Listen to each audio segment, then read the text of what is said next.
On STSPN.com.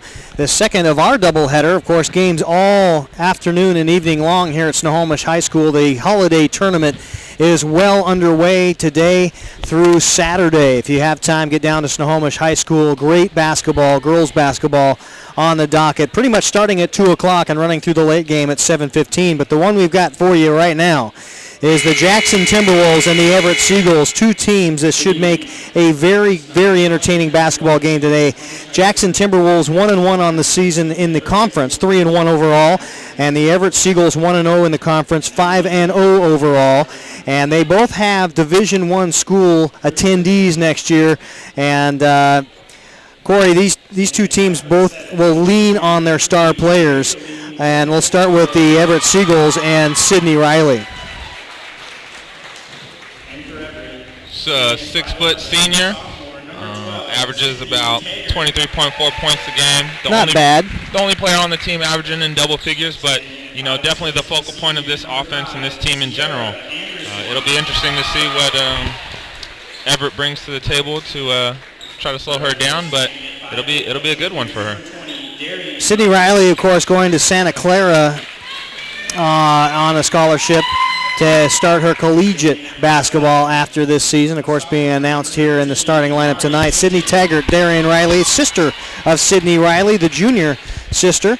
Amber Hagar and Katie Headington at the post, 6'2 and 6'1. On the Jackson Timberwolves side, I think you're talking about Kelly Kingma for Jackson, who is not in the starting lineup for Jackson. Is interestingly enough, Faithaline Lopez Flores, Sierra Anderson, Amari Clinton, Anna Johnson, and Emily Boyd round out the starting lineup for the Jackson Timberwolves. And of course, let's go back to Kelly Kingma, averaging all world numbers from the guard position. Stops, pops, drives the lane, plays tenacious defense, and that's why the University of Washington wants her to come play basketball for them. But strangely, not in the starting lineup tonight. But it's promising for Jackson. They've gone undefeated without her in the lineup, and Faithaline and Sydney or Sierra have both stepped up and been the leading scorers in the two games they've played without her, and it'll be interesting to see how they continue to progress and play as a team. And if they can continue to win games and play without their star player, it'll be just that much better when they come back. And the only loss for the Timberwolves came back to a loss to the Edmund Woodway Warriors, 78-71, in a game they led by 22 at the half and ended up just unraveling in the final two frames of that one to take the loss. And unfortunately for Jackson, a league loss. They'll have a chance to avenge that in January when they face the Warriors once again. They have also a league win in the Cascade Bruins, 82-60 in the last game that they play. They last won Saturday, again without Kelly Kingma, their star player, 59-53 to Auburn Mountain View, a non-league affair. And again, this one here, even though it is a Wesco opponent, it is a 3A opponent in the Seagulls, so this one also will not go down in any determinant to go to districts or how that seeding will play out. The Seagulls 1-0 in conference. They beat Oak Harbor back on the 18th, 75-16, and they are 5-0 overall, and they will win the tip. It's Riley to Riley. Darian, they'll feed the ball underneath. It goes right to Amber Hager, the 6'2 post for the first two, and we'll talk more about the Riley sisters here in just a moment. There's Faithaline Flores Lopez, back iron. It draws. And a big rebound by Headington for the Seagulls. Another long lead pass. Darian looking for two dimes right off the bat in transition. It's just underway, 7:37 to go here, first quarter. Keith Neely and Corey Sullivan with you, courtside at Snohomish High School. The Jackson Timberwolves bringing the ball up against man-to-man pressure. It's Boyd. They'll find Sierra Anderson underneath, tries a little razzle-dazzle and ends up walking with the basketball amongst the triple team. Great defense by Everett, coming out strong, bringing a lot of intensity, and it's looking like a good game so far. Darian Riley will bring the ball up to Taggart now. Darian into the backcourt and bringing it up, no problem. A nice feed underneath once again to Amber Hager, who was 2 for 2 down low on that right-hand side. Eating up defenders with a nice drop step to the rack. Here's the runner, right hand, and this is what we were talking about as Amari Clinton hits the deuce, and it is 4-2. This could be a shootout. It can be. Of course, with a lot of great shooters and the way that these two teams are able to put transition runs together. Faith Aline up front has it knocked away by Darian Riley out of bounds, and she will go back and pick up Sierra Anderson on defense.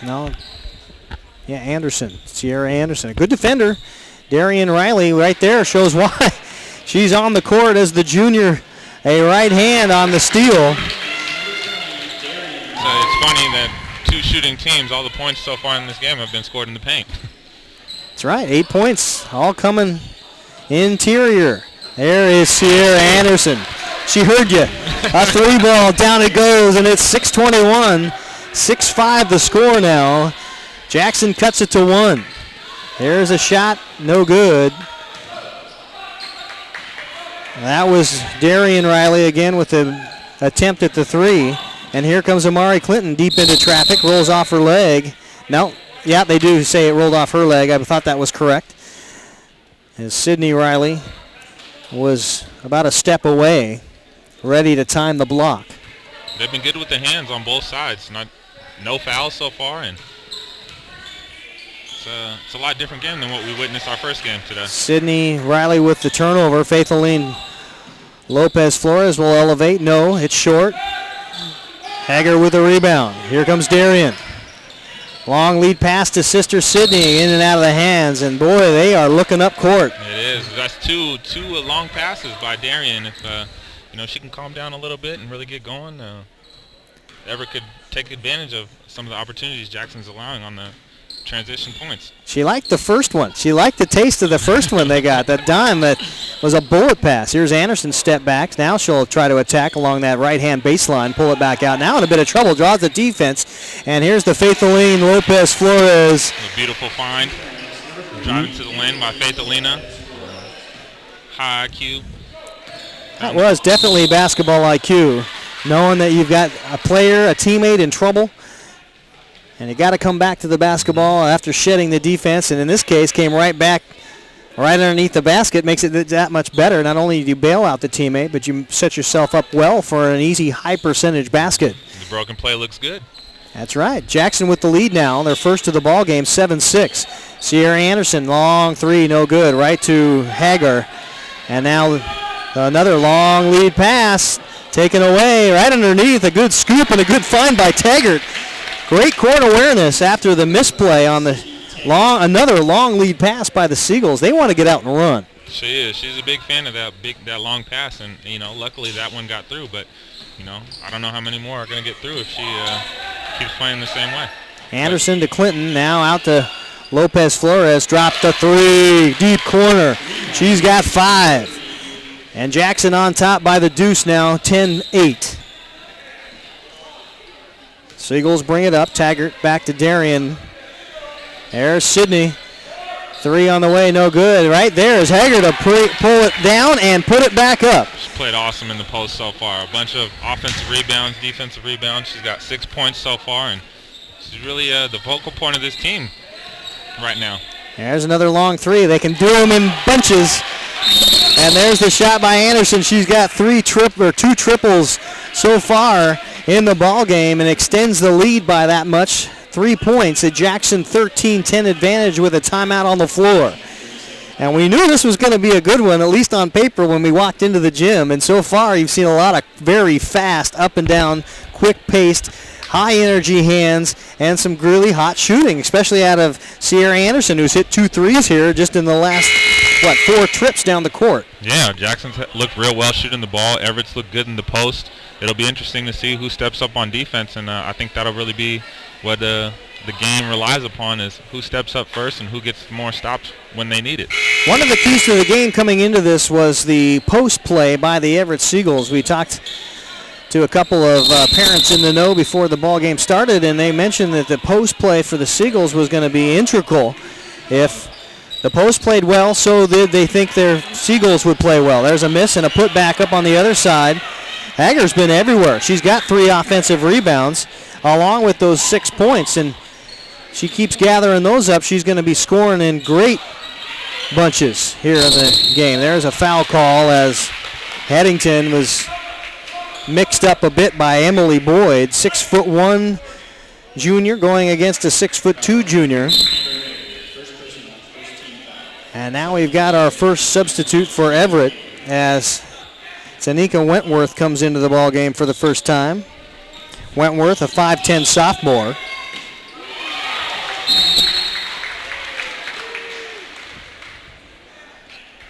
And Sydney Riley knocks it clear.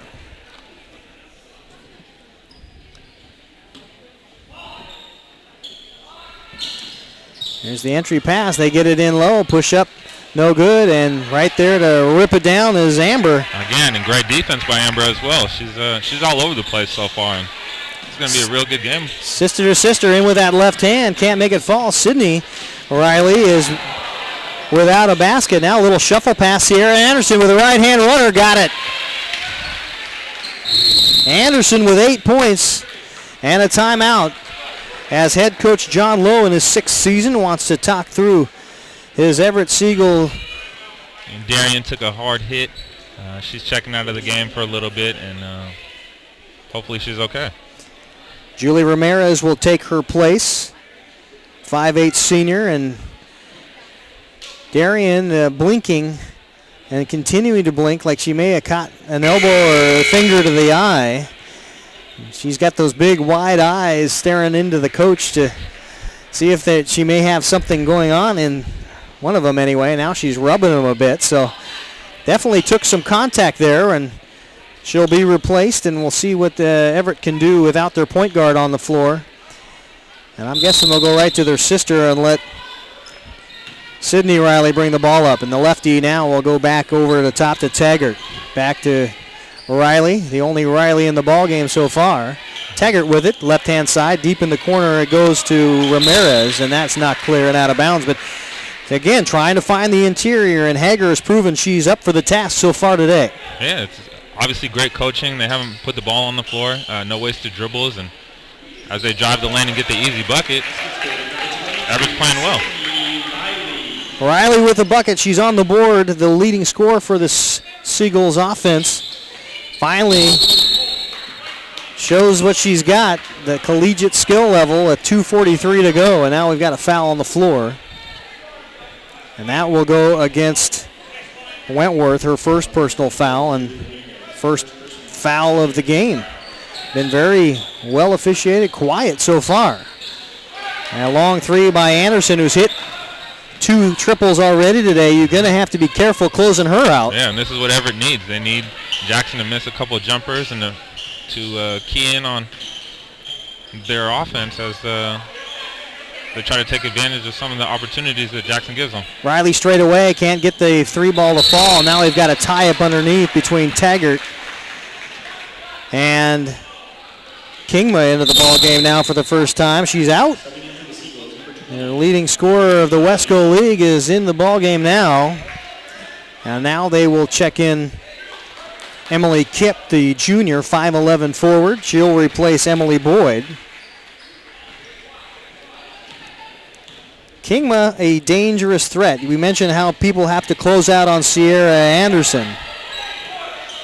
As soon as Kingma crosses that line there, that green line of the volleyball court, you're going to have to pick her up. And there's great ball movement, finally hitting Sierra Anderson, who leads all scorers right now with 10 points.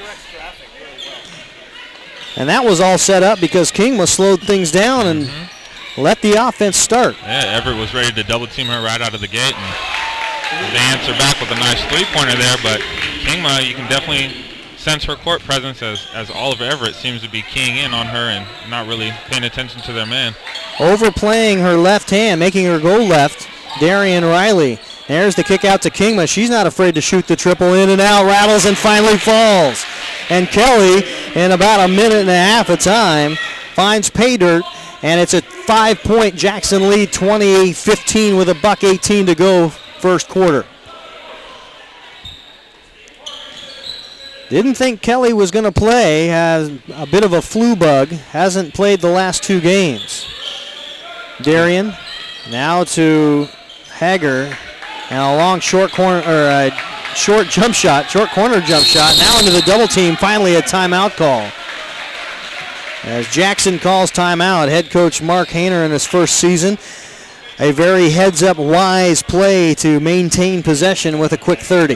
They've been playing great 3-2 defense and really forcing Everett to take what they can get right now, and it's not much. So a couple of long threes. You got the short corner jump shot. They've almost abandoned the interior play of Amber Hager, and that's a bit of a surprise to me, as well as she's dominated that right-hand side of the paint. It is, and ever since she hasn't been scoring, it doesn't seem like she's been doing much. She hasn't been active on the boards, and they need to figure out how to get back to her, get her back in the game, because it was going real well when she was doing well for Everett.